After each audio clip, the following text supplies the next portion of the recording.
ஒரு ஊரில் ஒரு முட்டாள் அரசனும் முழு துறவியும் இருந்தார். அவன் அரசன் முட்டாள்.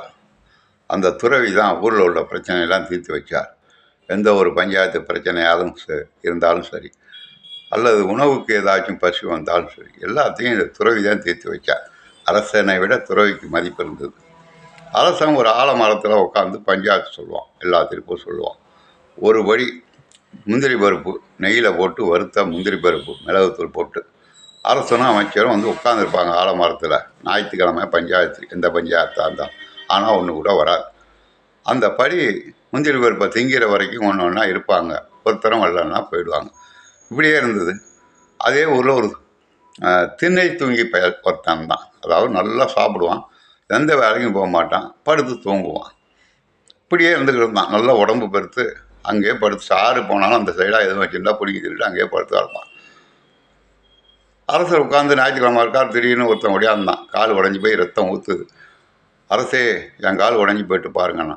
யார் அடித்தா? ஒன்று. எப்படி உடஞ்சிது அப்படின்னு கேட்டான் அரசன். நான் வர வழியில் ஒரு செவுரு வீடு கட்டினான் ஒருத்தன். அவன் செவுரு இடிஞ்சு காலில் விழுந்துட்டு, அந்த வீட்டை ஒழுங்காக கட்டினானா அந்த செவுரு இடிஞ்சு என் காலில் விழுந்துருக்காரு. அப்படியா? நல்ல பஞ்சாயத்து, கூப்பிட்றான். அந்த வீட்டில் கட்டினவனை தூக்கி தூக்கில் போடுறான்ட்டான். அவன் ஒடியாந்தான். கருணை பிரபுவே, நீங்கள் இந்த மாதிரி செய்யலாமா அரசே? நானாக வீடு கட்டினேன்? கொத்தனார் தான் வீடு கட்டினான். அவன் மேலே தப்பு தானே, நான் பணம் தானே கொடுத்தேன். பொண்ணு, சரியான தீர்ப்பு தான். கொத்தனாரை கூப்பிட்றா, தூக்கில் போடுறான்ட்டான். கொத்தனார் ஒடியாந்தான். ஐயா சாமி, நான் ஒழுங்காக தான் வீடு கட்டினேன். அந்த கதவை கரைச்சி கொடுத்த பெண் தண்ணியை நிறையா ஊற்றிட்டா, அவன் மேலே தான் தப்பு அப்படின்னா. உடனே அந்த கொத்தனார் பெண்ணை கூப்பிட்றா, தூக்கில் போடுறான்ட்டான்.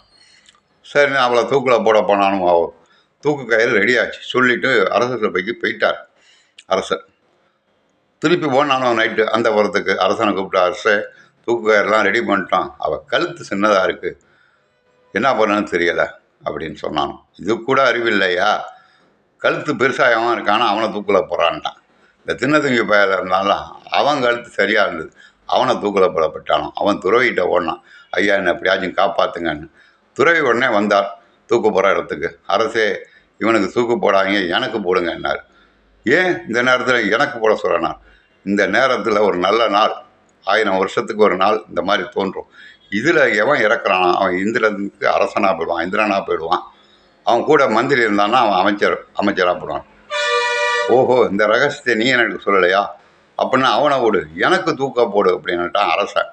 கொஞ்ச நேரம் கழிச்சு மந்திரி சொன்னான், அவருக்கு பிறகு எனக்கும் தூக்கில் போடுங்க, நானும் இந்திரனாக போன என் அரசருக்கு அமைச்சராக போவேன்னா.